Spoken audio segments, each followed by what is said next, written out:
You're listening to the Cars of Carlisle podcast, episode 44, the Rolls-Royce Owners Club. Cars of Carlisle is your favorite internationally downloaded podcast about all things automotive.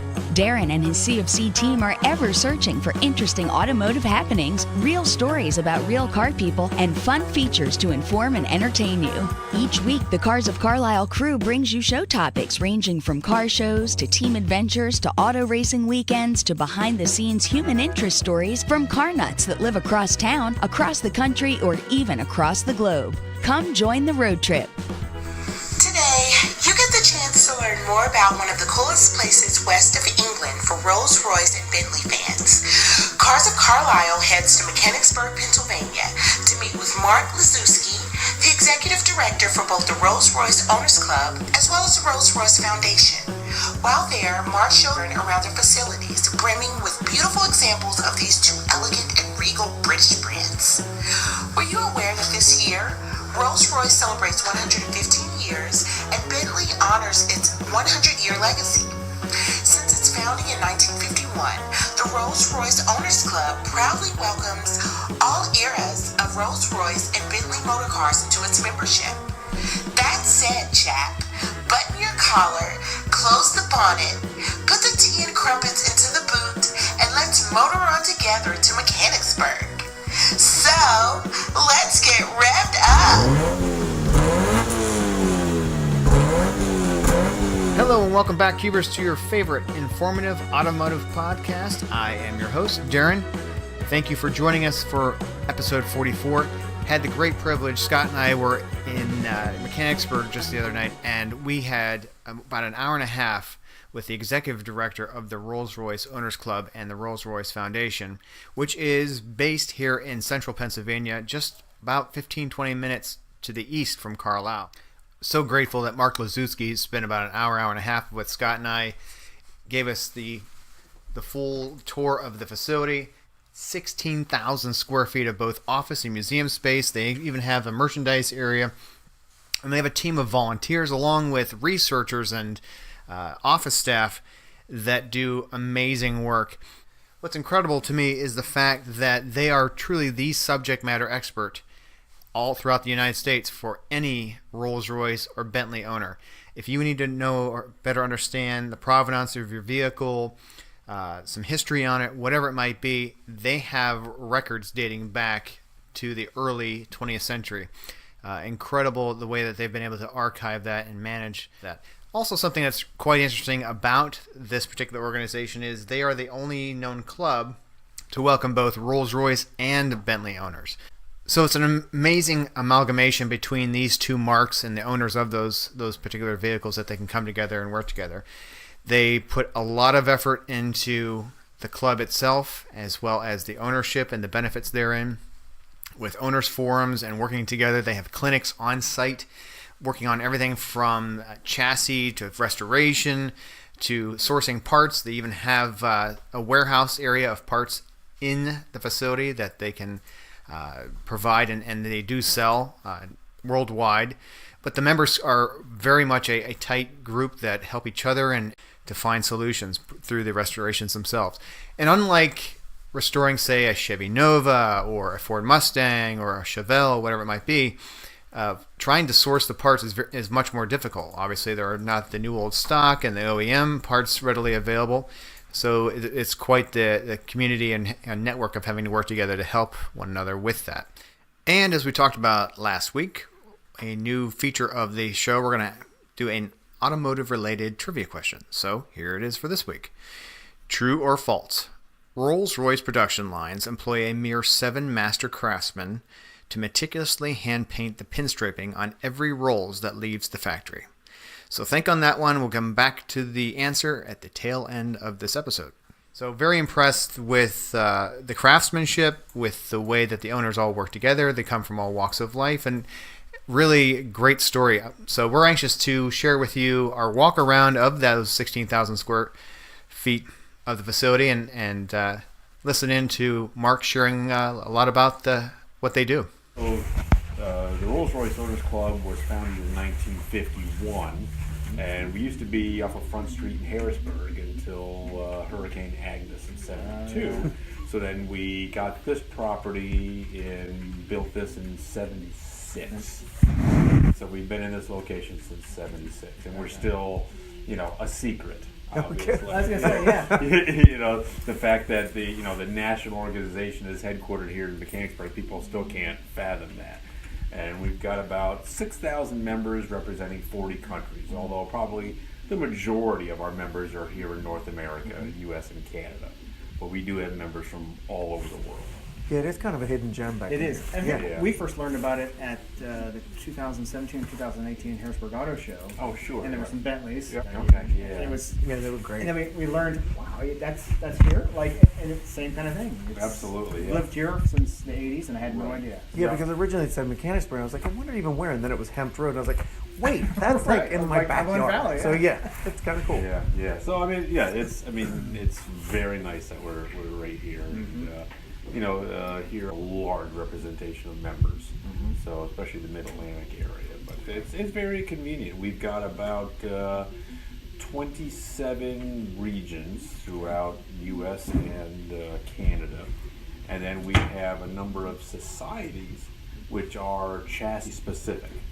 So we've got a Silver Cloud Society, we've got a Phantom One Society, and so forth. So we are quite dedicated. And the one thing that the club does really well, and one of our main purposes, is to keep the cars running and on the road.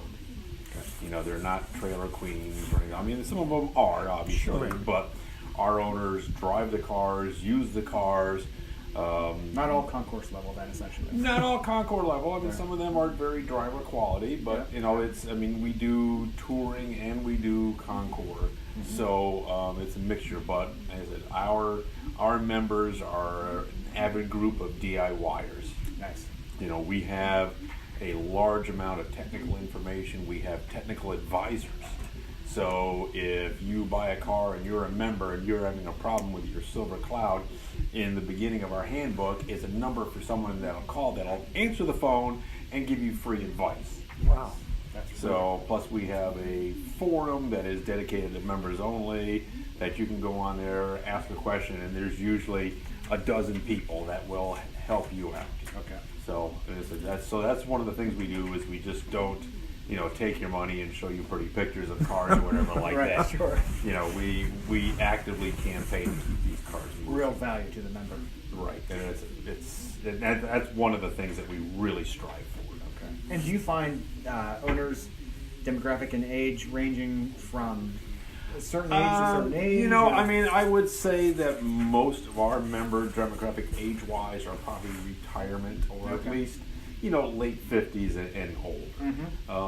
Which I think many of the car clubs, whether it's the Classic Car Club of America or the AACA, it sort of follows in that demographics. AACA is a little bit better because they accept pretty much any car that's 25 years of age. So you do have the guys with the 1990 Toyota, something like that, or the Gremlin, which tend to be younger folks. Where obviously the price of admission to buy a Rolls-Royce or Bentley is a little bit higher. Sure. That being said, you can buy a decent Rolls-Royce for less than the price of a really nice used Corvette. So, there is some differences there.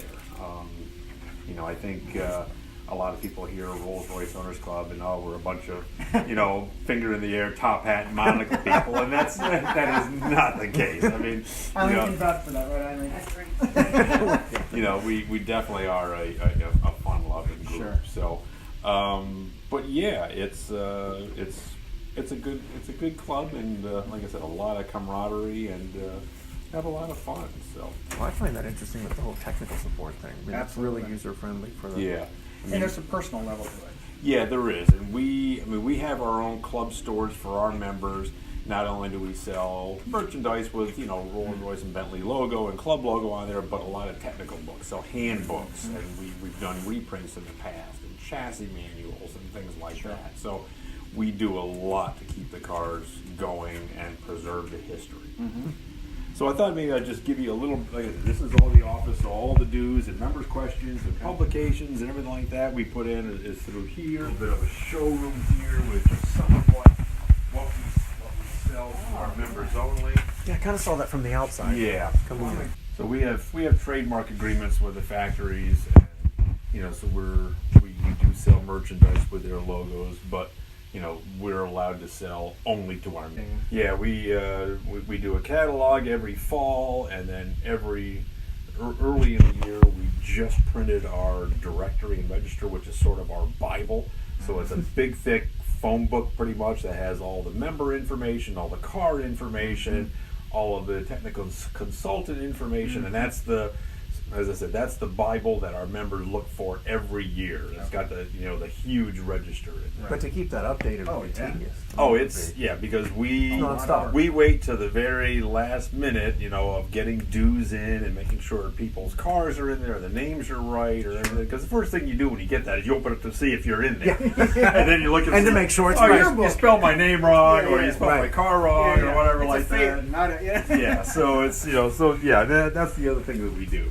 So the paintings you see wrapped in plastic, those are the paintings those are original paintings done by an Australian artist, Melbourne Brindle, and we were donated these paintings. They were the originals done for a book in the 70s called 20 Silver Ghosts, and it is all the pre-war one silver ghosts of notable heritage, so Maharaja cars, royalty cars. Yeah. So we have the originals plus the artist sketches and notebooks and everything like that. We just completed building an art gallery, which you'll see in the tour, that we're going to place these in. So That's beautiful. They are. That's extraordinary. One of our members is the founder of Friendly Ice Cream Restaurant, and he's 104 years of age, and he donated these to us a few years ago. We had them restored, and they're waiting to go in their new home. That's outstanding. So everyone can enjoy them. Absolutely. That's a great. Wow. Charles Rolls lived to be much younger. He died. I think he was the first British person to die in a plane crash. Oh. Wow. So, Wow. yeah. And Rolls actually has been in a lot of aircraft engines, right? Aren't there? Well, there's a separate company. There's Rolls-Royce Aircraft, which is Rolls-Royce PLC, and then there's Rolls-Royce Cars. Similar like the former Saab, I suppose. Yeah, kind of, right. Yep. So the aircraft business is completely different, and the car business, which is owned by BMW now, is a completely different company. So, yeah. So, Rolls-Royce PLC got was purchased by Vickers at one point in time, and there's been a lot of interesting twists of fate, so to speak, with the company, and then you had Bentley buying both companies and then spinning off to BMW, and basically, this is the foundation cars. This is sort of the working shop. We have a group of volunteers that come here once a month and lay hands on the cars. We host a number of technical seminars here as well. We had the engine out of this 2530. We had a seminar last year to tear the engine down, and then we have a seminar coming up in about 2 weeks to reassemble it. Nice. So. These are then the vehicles in the garage here are owned by. They're owned by the foundation, Okay. so and they're all donated. Okay. So like most nonprofits, we've got a little bit of everything. We've got a lot of Silver Shadow type cars here. So Quite an impressive facility. This is. It is. It really is.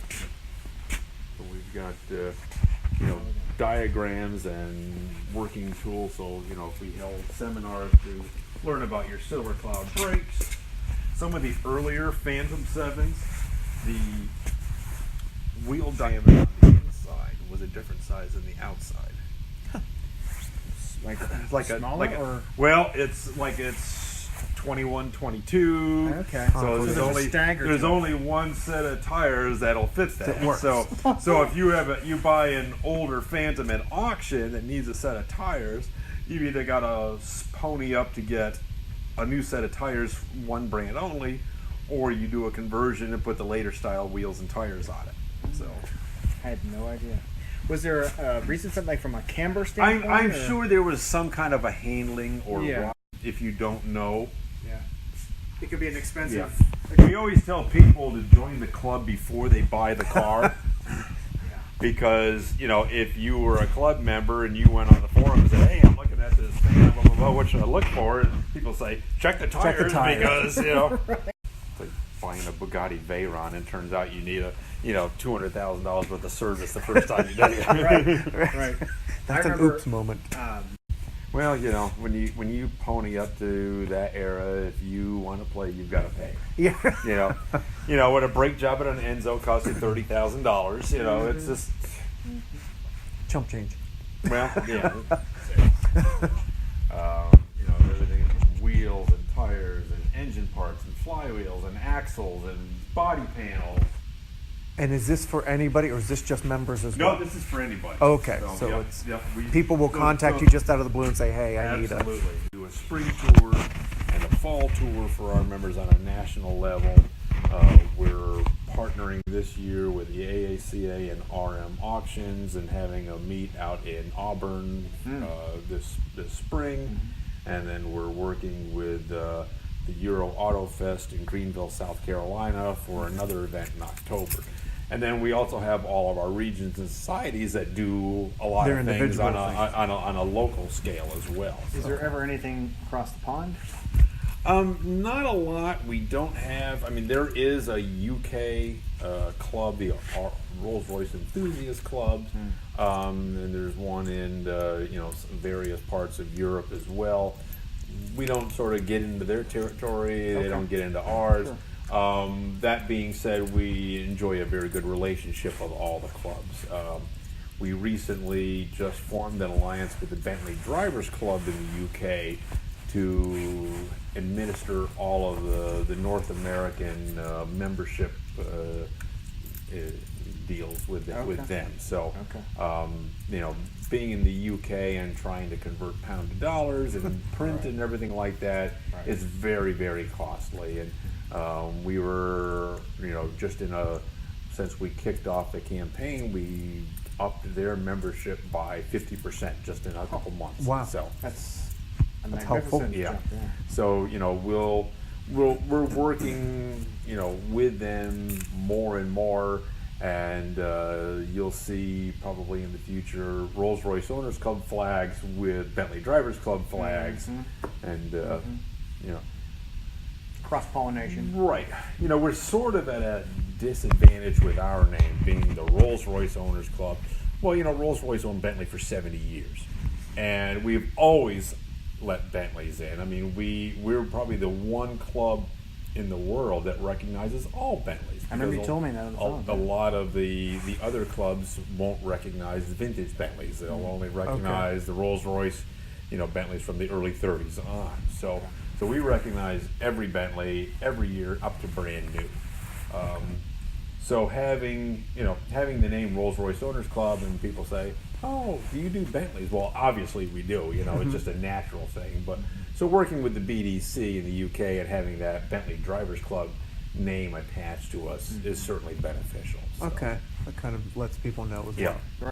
So if you bought a brand new Phantom 5 or Silver Cloud or whatever, and you wanted this build sheet, chances are we've got it for you. And we may have all the warranty records, depending on if it was brought back to the dealership. Okay. So we can supply you with depending on the car, once again, a little bit of information or a huge stack of information. So most of the major auction companies are always in contact with us to build the provenance of a car that they've got coming up. So You are the resource for it. we're sort of and once again, if we don't have it, the RREC in the UK may have something else to balance that off. Great. Our researchers here,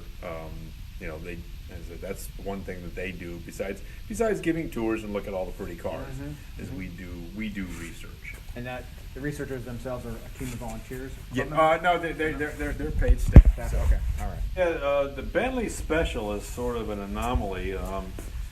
There's the purists, and then there's the folks, especially in the UK, that will take an early R-type or Mark 6 chassis and shorten it, build it up, hot rod it, and put a little roadster body. Special it up. And it's yeah. I mean, that is sort of the way things are going, because unfortunately, a decent R-type or Mark 6, they aren't worth a lot of money. I mean, really? You're looking $20,000-$30,000. And if you have one that's got rusted out body and it's just worn and tired, there's people in the UK that are just buying them up left and right for several thousand pounds and converting them all over to specials. It's wow. It's sort of you hate to see a car go away, but I'd rather see it converted into a special and people enjoying it than to be broken up into parts. Right. Can't disagree with that. Typically, they were destroyed by the owner at time of donation. I mean, we don't have a lot of facilities here. I mean, I used to restore cars in a previous life, and I understand the amount of hours and the amount of money and the amount of space you need. And display chassis here, and tell people that when you bought a Rolls-Royce, this is basically what you got. It's like a Duesenberg or a Hispano or any other high-end luxury car. You bought the chassis, and then you had a coach builder of your choice build the body on it. So, there were catalog bodies, of course, but if you had, if you wanted a 2-door, 4-door, open car, closed car, you wanted, cobra skins or leopard hides or whatever, as long as you were willing to pay somebody and found the right craftsman, you could have it done. Get creative. Yeah. Yeah. There's a power involved with it. It's people don't realize that back, it's nothing new. I mean, people know that, Mercedes and BMW and Toyota and everybody have plants in the country now, but, Fiat had plants back in the teens, Mercedes did, and once again, for the same economic reasons. It's cheaper to build it here than it was to import them, so. And for 10 years, Rolls-Royce had a plant in Springfield, Massachusetts that was cranking out cars. There's always a story, let's put it that way, And I mean, obviously, the person who bought one of these cars who, certainly came from some kind of wealth, and so is there, some kind of salacious story? Maybe not, but there certainly is some interesting tidbits. And in going through a lot of our chassis records, I mean, we're still digitalizing everything, and it's amazing to go through and you see the names of very prominent owners and the notes, and we have a volunteer that comes in twice a week and does scanning for us, and she is always amazed of the little handwritten notes, because nobody emailed back then, obviously, and it was, please, I'd like to have this adjusted a little bit higher, or here's a swatch from my, my blouse, and I need something to match it, and, I really wanted a cigar holder on this side of the car and not that side of the car, and it's back and forth, but you see the names of, Rockefeller and Counts and, all the important names that most people recognize. Yeah, I bet the requests would be interesting as to what they want. Oh, absolutely, yeah. Takes tailoring. When you can custom anything, it's great. So, and as I said, in the world of custom coach building and car, when you have cars this way, it was like limitless. It was limitless, but it's like sitting down with your own personal architect today.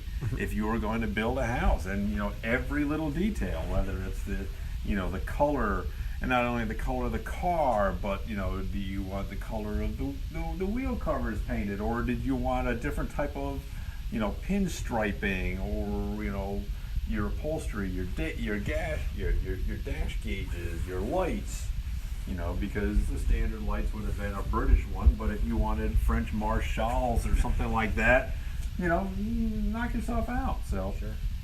I mean, you've got two Silver Race here, and vastly different cars. completely different cars. Yeah. Right. I mean, this is a later car, so it's got, it's picking up on the more trends of that era with the faired-in headlights as opposed to the separate headlights. Even right down to the bonnet latches. There's nothing on this one, whereas you've got two on this one. This one has, there's no side mounts. It's got a spare hidden away, whereas this is the front side mounts. It's, and it's, 10 years of difference basically, and how drastic, they're worlds apart. They're worlds apart. I mean, this, the Freestone Web has that razor edge styling that, it looks more chopped and it sits lower, and once again, it's just, personal preference. Well, that's in the one of the new unused frame that you have in there too. That has sunroof in it, correct? Right. Yeah. And that that unused body, the Silver Dawn, that was the first factory stamped steel that Rolls-Royce made. I mean, prior to that car, everything was custom coach built. Rolls-Royce didn't build bodies until that car came out in the late 40s. Okay. Well, I mean, it's, other than filling the cases and putting the paintings up, it's pretty much ready to go. We're in the process of just organizing everything right now. As I told Darren, we are kicking off the grand opening on this on May 17th. Okay. Which is the Friday of the Carlisle Import Performance Nationals. Got it. So this year is 115th anniversary of Rolls-Royce, 100th anniversary of Bentley. It's 15 years since the foundation has been here and actually had a facility. Plus, we've got this art gallery going on, so it's a culmination of great celebration. Sure. Yeah. Really nice. But the artwork will always stay on the artwork will always stay here. Yes. But the cases will be changed. The cases may change out. Yeah. As I said, we've got, with the paintings came all the artists' original sketchbooks and that's true. log books and diaries and things like that. So we've got a lot of those cool little pieces to add to rotate through. Yeah.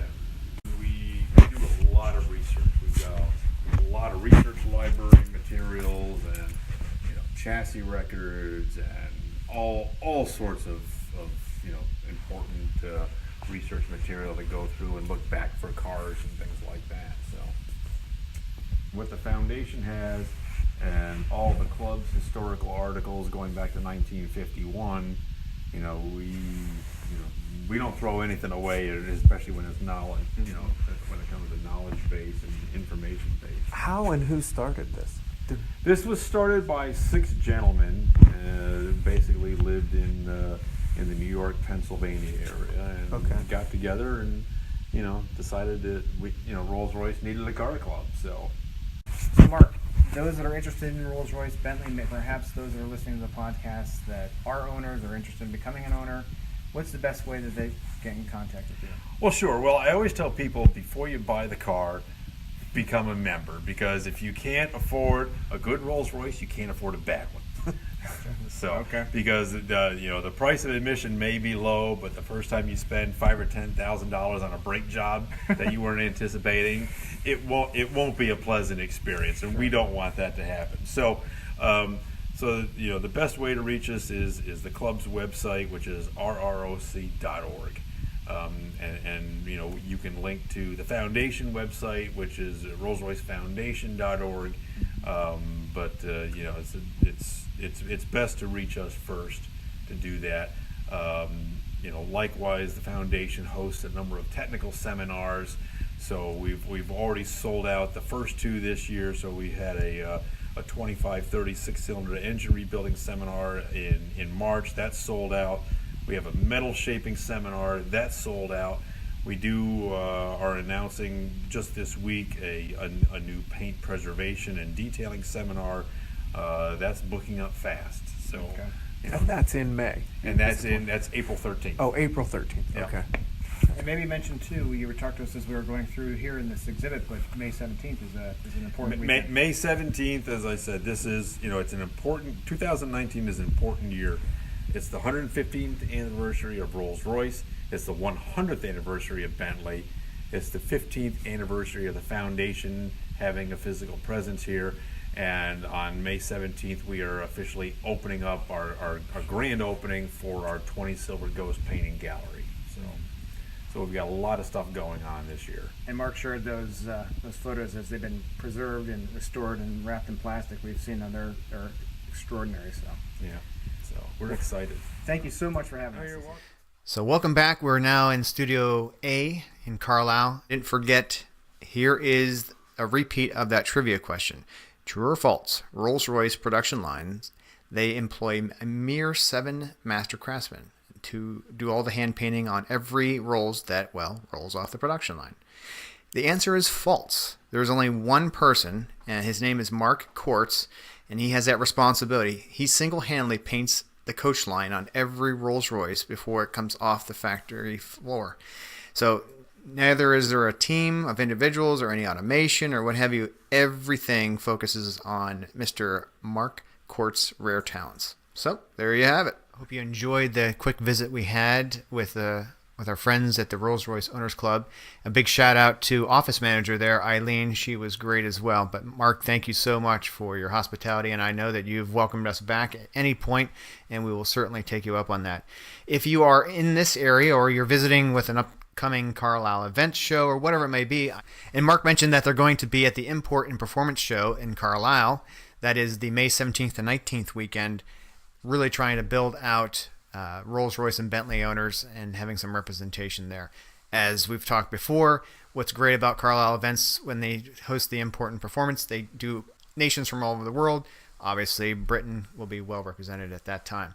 Just a final word on the Rolls-Royce Owner Club, and with their launch here in May of the in-house museum and all the artwork that Scott and I were fortunate enough to see, incredible works. You would be taken aback by seeing some of the vehicles and the art and everything there. So hats off to the club for the fact that those members work very hard, like all car clubs, to preserve, restore, repair, utilize, drive, and enjoy their vehicles, not unlike any other brand or mark. Pretty neat that this here in this area in Mechanicsburg, Pennsylvania, that they represent 27 regions across North America, coming up with 7 different societies. And it's an interesting fact from their website as well that they have membership on every continent throughout the world. So I would like to say a big thank you to Cars of Carlisle sponsor, Man Engineering, our friends in Santa Clara, California. Thank you for everything you do and for supporting the show as well as the 2013 BRZ. We're looking forward to making that into a bit more of a hot rod in 2019. Also want to invite you back next week. We have great content coming up here in March. In fact, we are lining up and working a couple weeks in advance with some local as well as other guests that you'll find really interesting with their car stories. So stay tuned and come back next week for that. And certainly, if you haven't had a chance, please subscribe. It costs you nothing, and it gives you a chance to have this podcast waiting for you Wednesday morning when you get up. It'll be ready to go, whether you're listening to this podcast on the drive to work, if you're listening while waiting in line, wherever it might be, maybe at the gym, maybe it's on a mechanic's creeper underneath your vehicle. Regardless, we thank you so much for being part of this community. This is your podcast, and we are honored and blessed to be able to be behind the wheel of it. So for now, I'll say drive well, be well, and take care.